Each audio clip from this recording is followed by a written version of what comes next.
Percy's Ploy. When Duck was sent to Edward's station, Diesel had to manage the yard alone. He was delighted his plan had worked, but his inexperience led to disorganized sidings and delayed trains. "Bother," said Emily crossly. Percy came to keep the yard in order. "About time."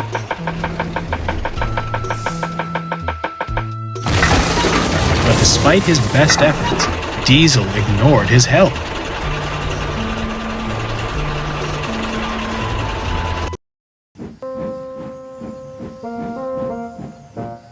"He's awful," Percy complained. "He spends more time lurking amongst the trucks than shunting. I don't know what you three see in him. Duck is much better." "Ha!" snorted James. "We've no patience for gossipy shunters." "And that goes for you too, little Percy." Percy said no more, but decided it best to keep a watchful eye.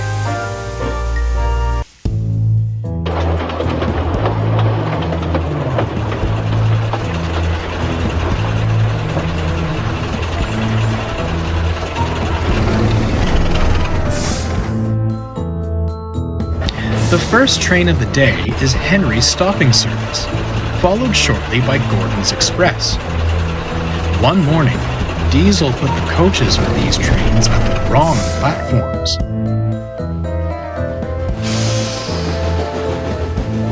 When Henry arrived, he backed down onto the Express.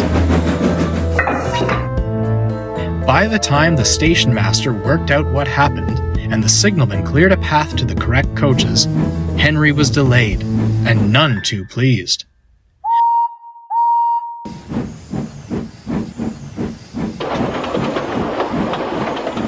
"10 minutes behind schedule," he fumed. "All due to your inadequacy. Revolutionary indeed. If my trains are late again, I'll give you revolutionary."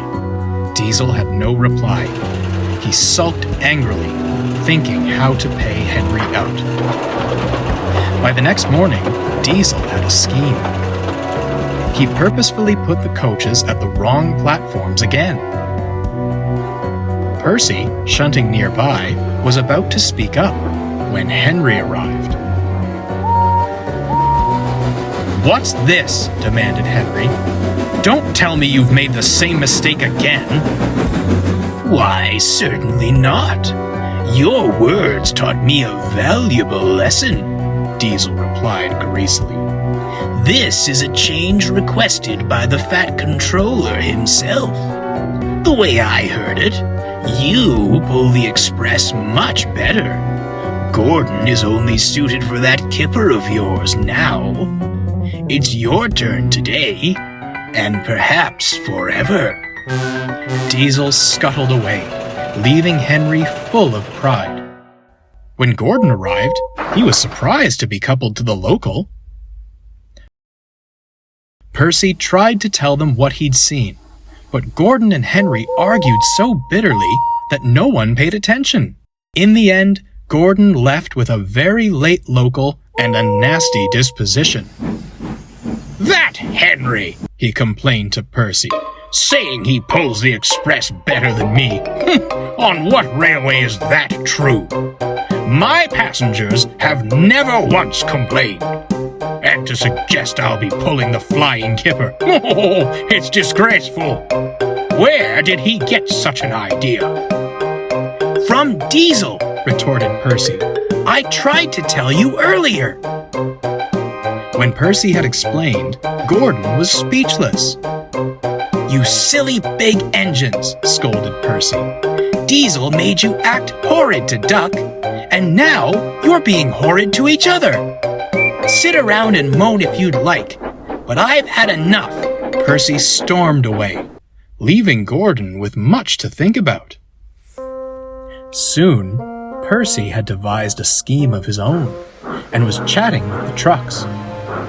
"You know," he began, "I've heard something rather interesting." Tell us, begged the trucks. "Diesel thinks you're easy to push around." He says he's got you following his every command. The trucks were furious. Someone should show him a thing or two, smiled Percy, and he scampered off. The trucks began plotting at once. Someone was going to be them. The next day, Diesel shunted the coaches for the first 2 trains and was readying James's slow goods. The trucks began giving him trouble. Come on, you wretched things, he growled. Move! As you wish, They laughed. As they crossed the junction points, it happened. The truck surged back and pushed Diesel off the rails.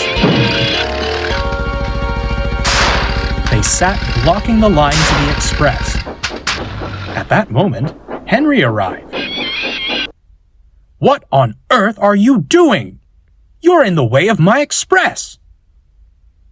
Sir Topham Hatt came to see what the matter was. Please be off with your local train, Henry. I'll attend to this mess. Henry was confused. I thought you wanted me on the express, sir. And where did you hear such a thing? By the time Henry finished, Diesel was looking rather pale. That will be all, Henry. Hurry along to your train. As for you, Sir Topham Hatt said, turning to Diesel, I shall deal with you later. Before long, Percy and the cranes had Diesel back on the rails. He spent the rest of the day in the sheds. When the big engines returned, they hissed and glared at him. Silence fell when Sir Topham Hatt arrived. My engines do not tell lies, he began sternly. I will not stand for deceitful behavior like this. Furthermore, you have shown you are incapable of handling the work in the yard. I am most disappointed. You will leave this railway at once. Without another word, Diesel squirmed away. As for you 3, Sir Topham Hatt continued, I hope you've learned a valuable lesson about trust and loyalty. I don't expect my engines to believe unfounded claims. At least one engine saw sense.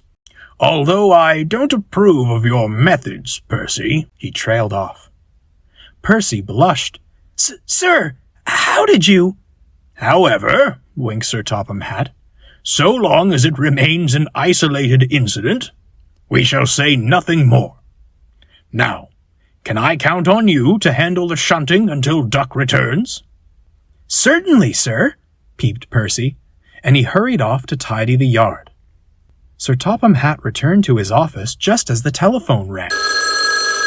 Yes? Come again? A barber shop? Gracious goodness me! I'll be there right away. But I'll say no more, or I shall spoil the next story.